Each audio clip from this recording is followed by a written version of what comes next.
static crackle. A woman's voice, low and steady, speaking into a phone recorder. If you're hearing this, then I fell for him. And that means he did his job. Silence stretches, then quieter. His name is Min-jun. He was perfect. Too perfect. And I should have known. Perfect men don't exist. They're built. I married the man who was sent to destroy me. And the worst part? I think I knew. Somewhere deep down, I knew. Recording clicks off. Hello, lovelies. Welcome to Afro-Korean Story Vault, the hub of great stories. Subscribe for great stories posted daily. And also drop a comment telling us where you are watching from, 'cause we'd like to know how far our stories travel. If you want to know how a love story becomes a trap, don't look away. Like and subscribe, because this gets darker than you think. Mercy Okafor didn't believe in love at first sight until the night she almost died. She was walking home from her late shift at the hospital, earbuds in, mind elsewhere. The street was empty, the kind of empty that makes your skin prickle. She didn't notice the car following her, didn't hear the footsteps closing in. But she felt the hand grab her arm, felt herself being yanked backward into the alley. She screamed, fought, kicked, and then he appeared, tall, calm, moving with the precision of someone trained for violence. He didn't shout or hesitate. He just acted. 3 movements, 3 seconds. Her attacker was on the ground, groaning, and the stranger was standing between them like a wall made of muscle and quiet fury. "Are you hurt?" His voice was soft, accented. Korean, maybe. His eyes scanned her face, checking for injuries before she could even answer. Mercy shook her head, breathless. No. I'm okay." "Good." He pulled out his phone, dialed the police without breaking eye contact with her. "Stay close to me." She did. And in that moment, standing under the flickering streetlight with her heart hammering in her chest, Mercy felt something she hadn't felt in years. Safe. His name was Min-jun Park. He was a corporate security consultant, he said. In Lagos for a 3-month contract. He stayed with her until the police arrived, gave his statement, and when they finally let her go, he insisted on driving her home. "You don't have to," Mercy said, but her voice was shaking. "I know." He opened the passenger door.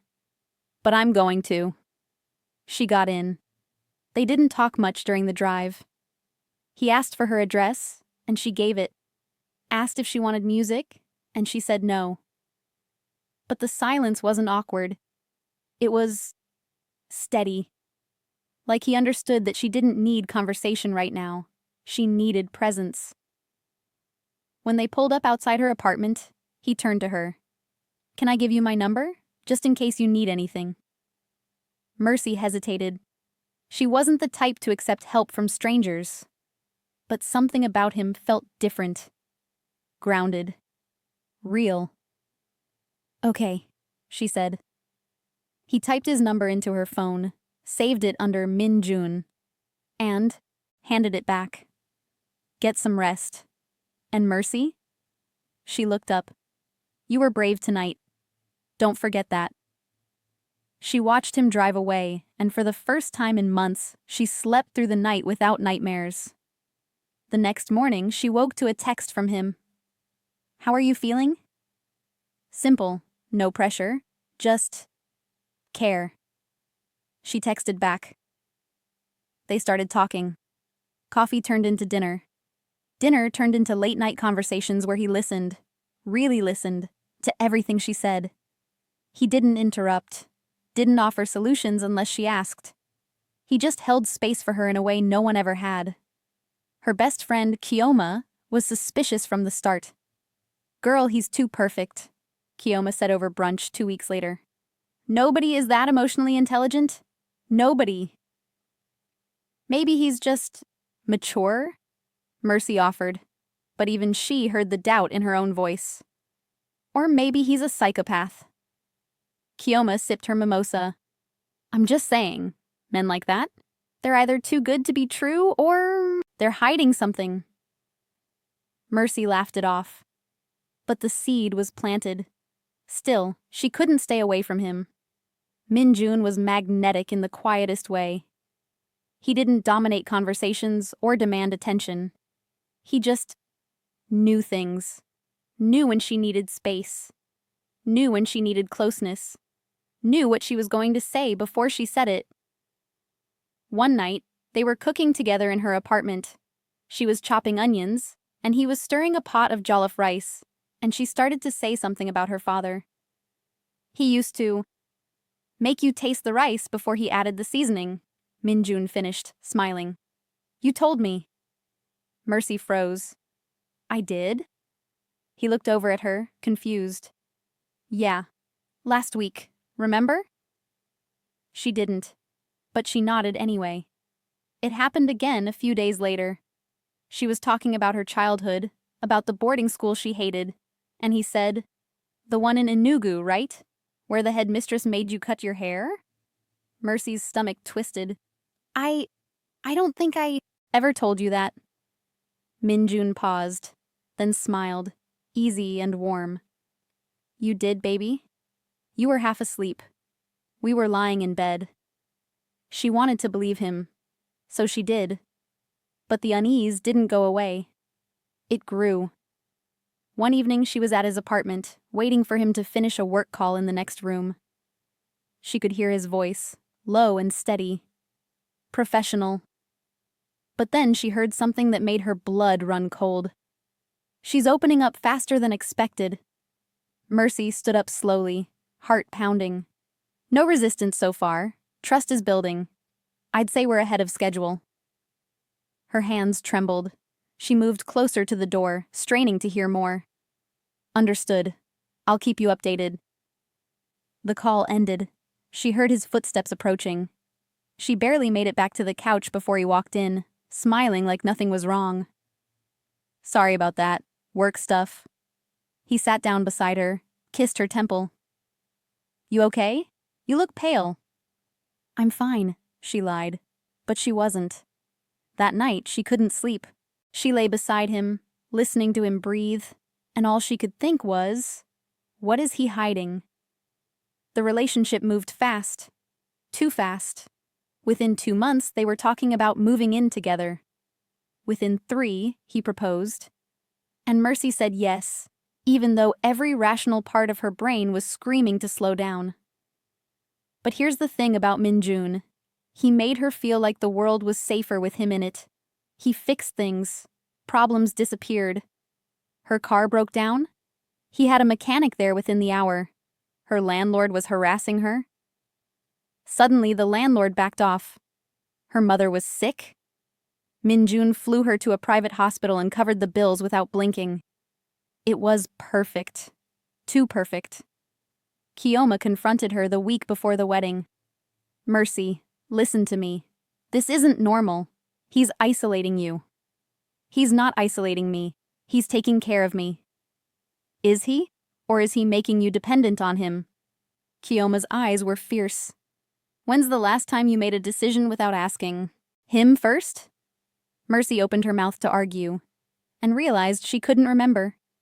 I love him, she said instead. I know, Kiyoma whispered. That's what scares me. The wedding was small, elegant.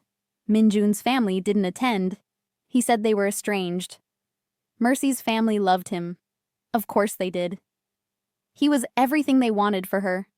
Stable, successful, kind. And on their wedding night, as he held her in the dark, Mercy told herself she was being paranoid. But paranoia has a way of becoming clarity. It started small. A drawer left slightly open in his office. A laptop closed too quickly when she walked in. Passwords changed without explanation. One afternoon, while Min-jun was in the shower, Mercy found his second phone. It was hidden in the inner pocket of his gym bag, tucked beneath a false bottom. Small. Black. Encrypted. Her hands shook as she turned it on.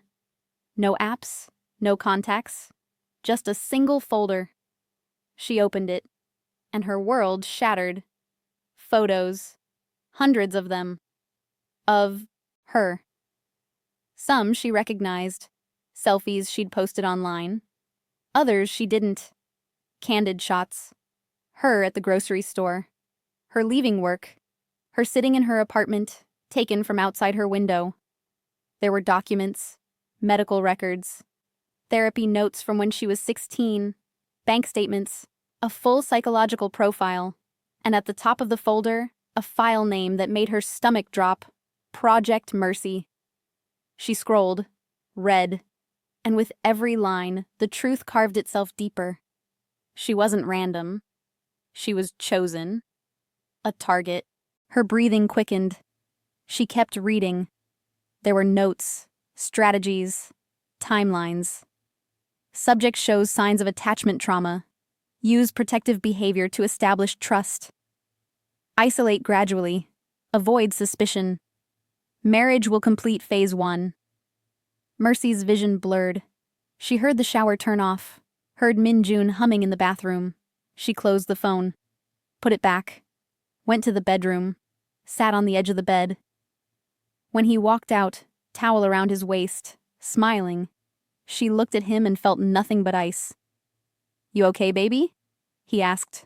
She forced a smile. "Yeah, just tired." That night, she lay awake beside him, staring at the ceiling. And then the burner phone, still in his bag across the room, buzzed. Once, twice. She waited until his breathing deepened. Then she slipped out of bed, retrieved the phone, and opened the new message. Proceed to phase 2. Marriage approved. Begin emotional destabilization. Her hands trembled so badly she almost dropped the phone. She put it back, crawled into bed, and lay there, frozen, as the man she married slept peacefully beside her. She didn't confront him right away. She couldn't. She needed proof, needed to understand. So she started digging. She found encrypted files on his laptop while he was at work, found communication logs, found payments traced back to a shell company registered in Seoul, found names she didn't recognize. And one name she did. Her uncle. The uncle who died 5 years ago under suspicious circumstances. The uncle who worked in government intelligence.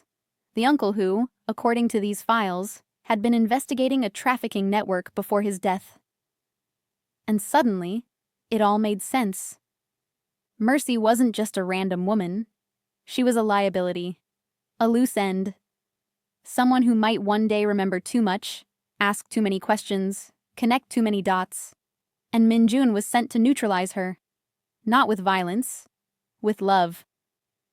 She confronted him 3 days later, calmly, coldly. She placed the burner phone on the kitchen table between them. "Who are you?" she asked. Min-jun didn't flinch, didn't lie. He just looked at her with those steady, unreadable eyes and said, "You know who I am." "No, I know who you pretended to be." He exhaled slowly, sat down across from her. "Mercy, don't." Her voice cracked. "Don't say my name like you care." "I do care. You were paid to care." He didn't deny it. "Tell me everything," she said, "or I walk out that door and you never see me again." So he told her. He was a contractor, private intelligence, hired by people connected to her uncle's old network, people who were afraid of what she might know, what she might remember, what she might one day expose. His job was simple: get close, gain her trust, monitor her, and if necessary, discredit her, make her seem unstable, unreliable. "Marriage wasn't part of the original plan," he said quietly. "That was me." "Why?" she whispered. "Because I fell in love with you." She laughed. It was bitter and broken. "You don't get to say that." "It's true. Everything about us is a lie." "Not everything." He reached for her hand. She pulled away. "Mercy, please. I know I can't undo what I did, but I need you to understand. I tried to quit. Twice. They told me if I walked away, they'd send someone else. someone who wouldn't hesitate. So you stayed to protect me? Her voice dripped with sarcasm. Yes? How noble. I'm trapped too. His voice cracked. If I don't finish this mission, they'll kill us both. She stared at him, saw the fear in his eyes, and hated that part of her still wanted to believe him. What does Phase 2 mean? She asked. He hesitated. Tell me. Emotional destabilization. Make you dependent. Isolated. Easier to control if you ever become a threat. And if I don't comply? They eliminate you. The room went silent. So what now? She asked. He looked at her with something close to desperation. You let me finish the mission. Publicly. Let them think it worked. And then we disappear. Together. You expect me to trust you? No, but I'm asking you to survive. She sat there staring at the man she married, the man who was supposed to destroy her, and she made a choice. Okay, she said. Relief flooded his face. Okay? I'll play along. I'll let them think you broke me. But Min-jun. Yeah? You will never touch me again. Something in him crumbled, but he nodded. The next 2 weeks were a performance. Mercy played the role of the broken wife perfectly. She stopped going out, stopped seeing friends, stopped fighting. She let Min-jun report back to his handlers that Phase 2 was complete. And every night, while he slept, she worked. She copied every file, every message, every transaction, built a case so airtight it could bring down everyone involved. She named the file Project Reckoning.